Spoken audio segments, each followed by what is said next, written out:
વિસાવદરના પૂર્વ ધારાસભ્ય ભૂપત ભાયાણી વિરુદ્ધ કરાયેલી પિટિશનને હર્ષ દીપડિયાએ પરત ખેંચી છે, જેને લઈને પૂર્વ ધારાસભ્ય ભૂપત ભાયાણીની પ્રતિક્રિયા સામે આવી છે।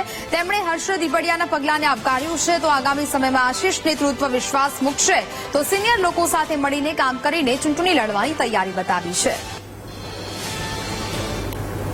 મારા પૂર્વ ધારાસભ્ય અને મારા વડીલ માનનીય શ્રી હર્ષદભાઈ દીપડિયાએ જે હાઈકોર્ટમાં પિટિશન કરેલ હતી, ઇલેક્શન પિટિશન, તો એમને એ પિટિશન પરત ખેંચી અને એક ચૂંટણીનો માર્ગ મોકળો કર્યો છે। તો હર્ષદભાઈના આ નિર્ણયને હું આવકારું છું અને એમને અભિનંદન પણ આપું છું કે આપણા વિસ્તારમાં લોકોને પ્રતિનિધિ મળે અને આપણા અટવાયેલા આપણા વિસ્તારના સિંચાઈના કામો છે, રોડ રસ્તાના કામો છે, ખેડૂતોને લગતા કે શ્રમિકોને લગતા ઘણા બધા એવા મુદ્દાઓ છે કે જે આપણે સોલ્વ કરવા પડે એમ છે।